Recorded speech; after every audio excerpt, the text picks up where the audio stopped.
জয় মা চামুণ্ডা 18 সেপ্টেম্বৰ 2024 বুধবাৰ পৰিছে আৰু আজি দিনটোৰ পৰাই আৰম্ভ হ'ব পিতৃপক্ষ বা শ্ৰাদ্ধপক্ষ।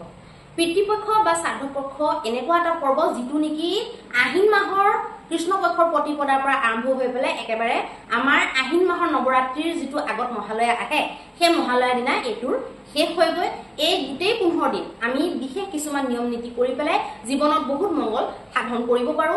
নিজৰ পিতৃসকল বা নিজৰ পূৰ্বপুৰুষসকলৰ কাৰণে এই 15টা দিন সমৰ্পণ কৰি পেলাই আমি জীৱনত বহুত বেছি উচ্চতা প্ৰাপ্তি কৰিব পাৰো। তেওঁলোকৰ আশীৰ্বাদত আমি সকলোবিলাক বাধা নেওচি পেলাই আগবাঢ়ি যাব পাৰো। এই দিনকেইটাত আপোনালোকে গধূলি পৰত দক্ষিণ ফালে মুখ কৰি পেলাই এগজি তেল চাকি আপোনালোকে নিশ্চয় জ্বলাব আৰু এগজি তেল চাকি এগজি ঘিউ চাকিও আপোনালোকে জ্বলাব পাৰে, যাৰ যেনেকে ইচ্ছা তেনেকে জ্বলাব পাৰে, বা আপোনালোকে 7 গছ চাকি দিও বুলিলে 7 গজো আপোনালোকে দিব পাৰে। গতিকে আপোনালোকে নিশ্চয় এই 15 দিনে দক্ষিণ ফালে চাকি জ্বলাই পেলাই নিজৰ পূৰ্বপুৰুষসকলৰ আশীৰ্বাদ লাভ কৰিব বুলি মই আশা কৰিছো।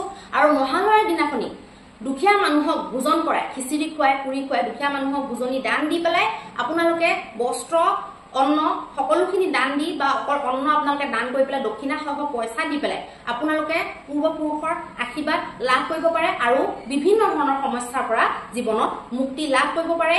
এই 15টা দিনক কেতিয়াও ইগনৰ নকৰিব। পিতৃপক্ষটো বহুত বেছি মহত্বপূৰ্ণ। আমাৰ অসম প্ৰান্তত এই বস্তুটোক বহুত বেছি ইগনৰ কৰা হয়, কিন্তু এইটো বৰ পালিবলগীয়া বিষয়। আমি গোটেই বছৰটো নিজৰ পূৰ্বপুৰুষৰ কাৰণে লাগি নাথাকো। এই 15 দিন তেওঁলোকৰ কাৰণে আহে। গতিকে এই 15 দিনত আমি তেওঁলোকৰ কথা ভবাটো, তেওঁলোকৰ আশীৰ্বাদ বিচৰাটো বা তেওঁলোকৰ নামত কিবা এটা সমৰ্পণ বা পুণ্যকৰ্ম কৰাটো আমাৰ গোটেই বংশটোৰ কাৰণে বৰ ভাল কাম, বাধা নিবাৰণৰ এটা উপায় বুলিও ক'ব পৰা যায়।